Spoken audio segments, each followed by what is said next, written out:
Salut YouTube! Super contente de vous retrouver aujourd'hui pour une nouvelle vidéo et on va faire ça bien simple. On va jaser méditation et comment on fait pour commencer à méditer. Je trouve que c'est une habitude qui apporte tellement de bienfaits, mais je sais que c'est intimidant comme pratique. En fait, quand on connaît pas trop la méditation, ça peut être super décourageant. Donc aujourd'hui, j'avais envie qu'on démystifie un peu tout ça, puis de vous donner des petits trucs pour commencer à méditer si ça fait pas encore partie de votre routine, puis vous montrer à quel point ça n'a pas besoin d'être compliqué, c'est accessible, c'est facile et qu'il y a plein de façons de le faire.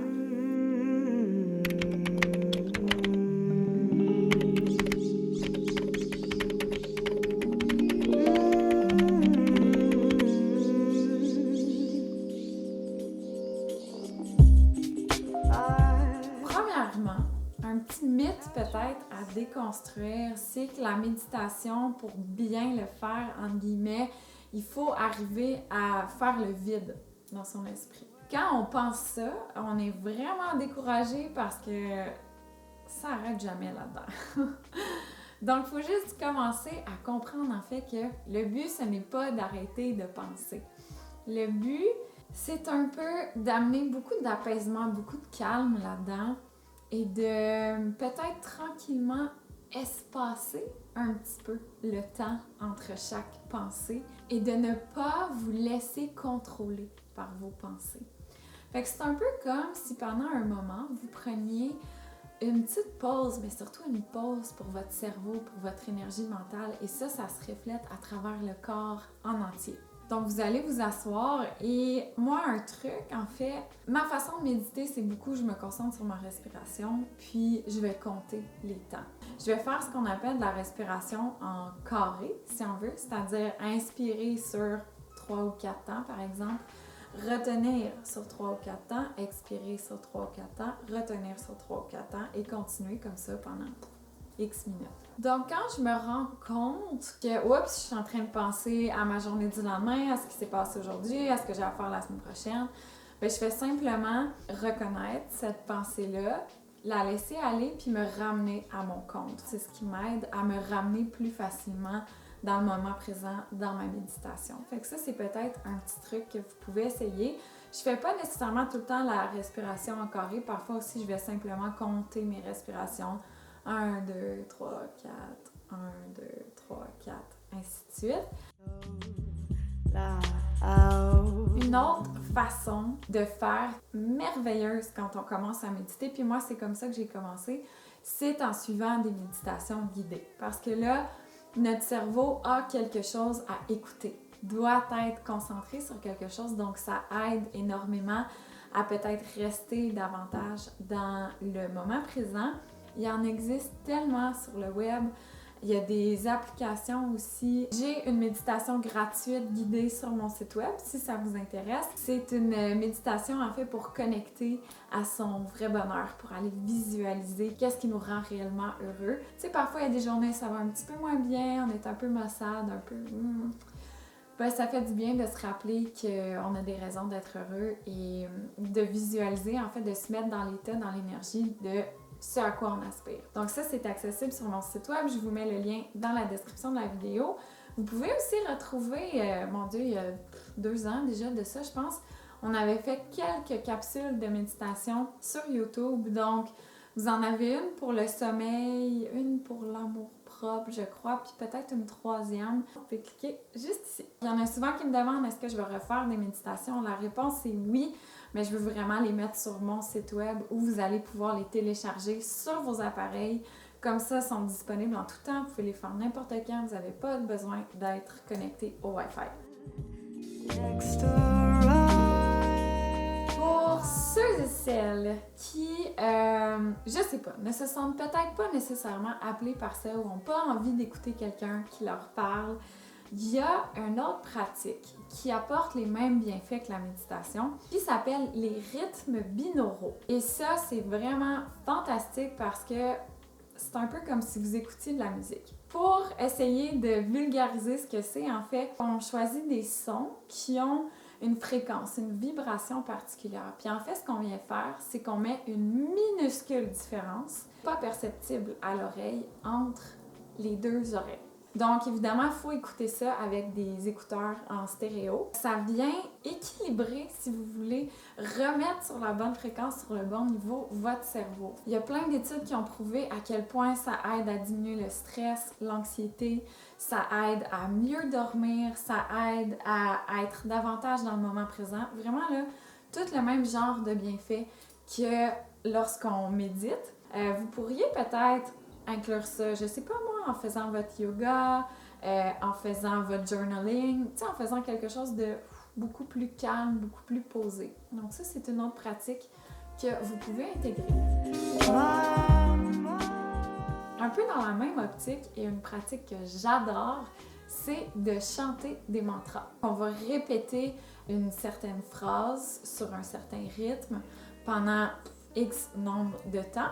Om Mani Padme Hum, Om Mani Padme Hum, Om Mani Padme Hum. Ça peut être de manière chantée, donc ça peut être une super belle pratique parce que c'est fou à quel point chanter, ça change l'énergie, les vibrations, l'humeur automatiquement.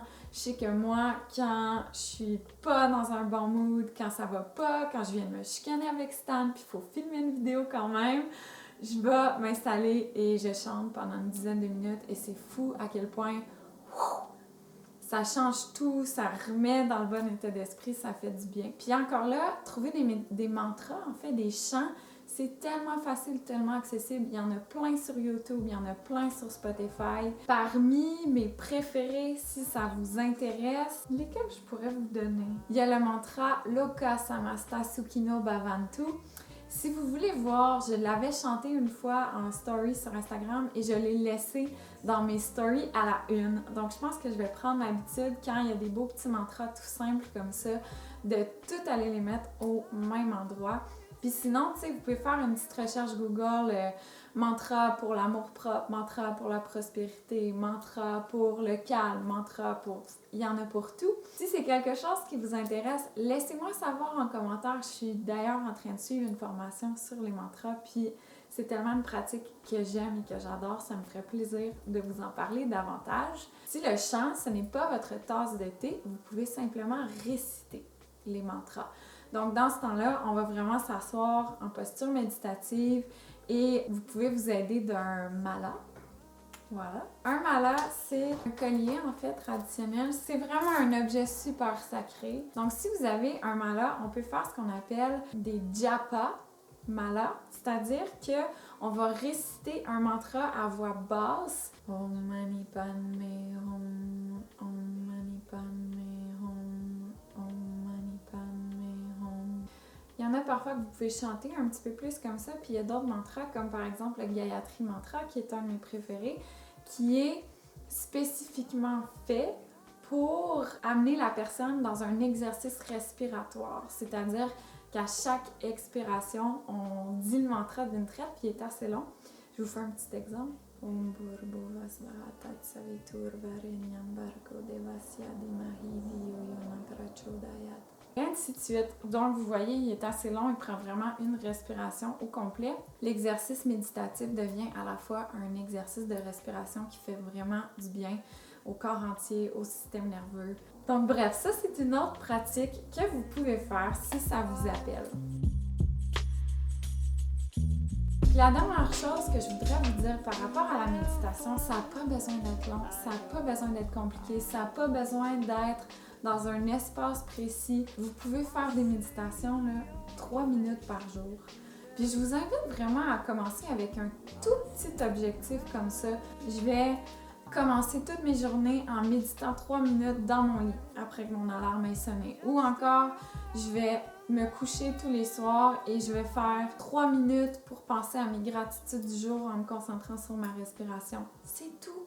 Ça n'a vraiment pas besoin d'être plus compliqué que ça. Je pense que souvent, on se met une espèce de pression de ce qu'on imagine, c'est quoi avoir une magnifique pratique méditative. Puis là, on se dit, bon, ok, il faut un endroit dans la maison, il me faut un hôtel, il me faut un tapis de yoga, un coussin de méditation, il me faut un mala, il faut ci, il faut ça.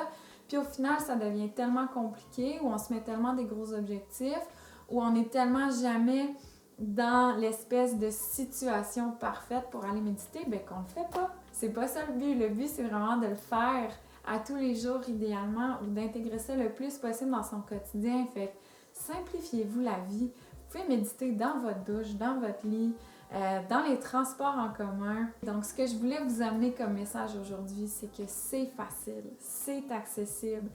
Enlevez-vous la pression, ayez du plaisir là-dedans et peut-être intégrer ça avec grande simplicité dans votre vie, puis tranquillement, au fur et à mesure, votre pratique va évoluer et peut-être que rendu là, vous aurez envie de vous intéresser au mantra, peut-être que vous aurez envie de faire des méditations guidées beaucoup plus longues, de commencer à chanter, de peut-être commencer à faire des méditations où vous faites simplement vous concentrer sur votre respiration sans rien d'autre. Tranquillement, vous y allez à votre rythme et votre pratique va évoluer.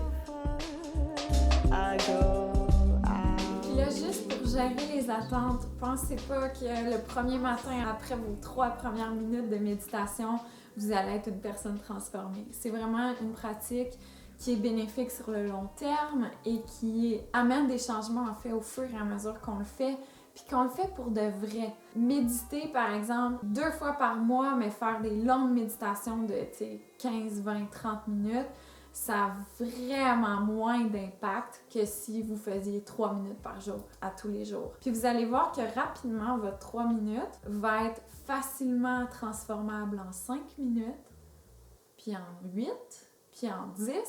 Puis à un moment donné, qui sait, peut-être que vous allez avoir l'envie de méditer 15, 20, 30, 60 minutes par jour, puis que ça va être facile, ça va faire partie de votre routine, de votre rituel, de votre réalité. Mais c'est certain que si vous voulez démarrer en vous fixant comme objectif, moi je vais commencer toutes mes journées en méditant 30 minutes, c'est audacieux. Ça se peut que vous vous découragiez.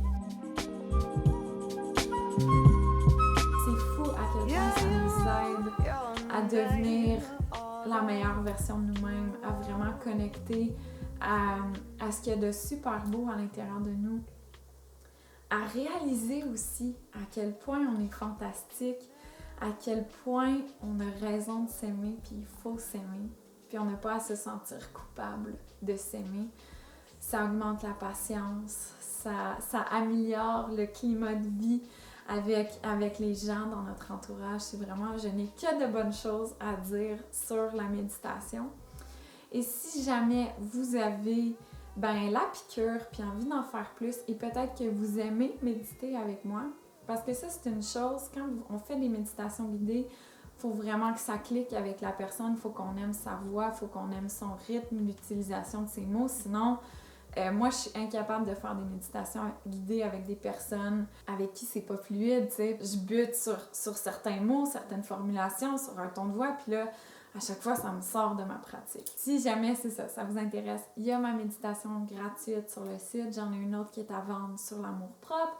Il y a les méditations sur YouTube. Et sur le site de Witch, en fait, je fais des très longues méditations guidées, environ toutes les 6 semaines, dans le cadre des fêtes sacrées celtiques. Vous pouvez aller voir ça, ça s'appelle les rituels en ligne. Je vous mets un lien ici. Puis là, c'est vraiment des longues méditations guidées de genre 1 heure, mais qui font vraiment un bien fou. Donc voilà, c'était une petite vidéo pour vous jaser méditation. J'espère que ça vous aura donné le goût, donné la piqûre et donné envie d'intégrer cette merveilleuse pratique-là dans votre vie quotidienne. N'hésitez pas à nous inscrire en commentaire si ça fait déjà partie de votre pratique, quel genre de méditation vous faites et peut-être aller partager vos méditations préférées, comme ça tout le monde va pouvoir en découvrir de nouvelles. Merci beaucoup d'avoir été là, puis on se retrouve bientôt pour une prochaine vidéo.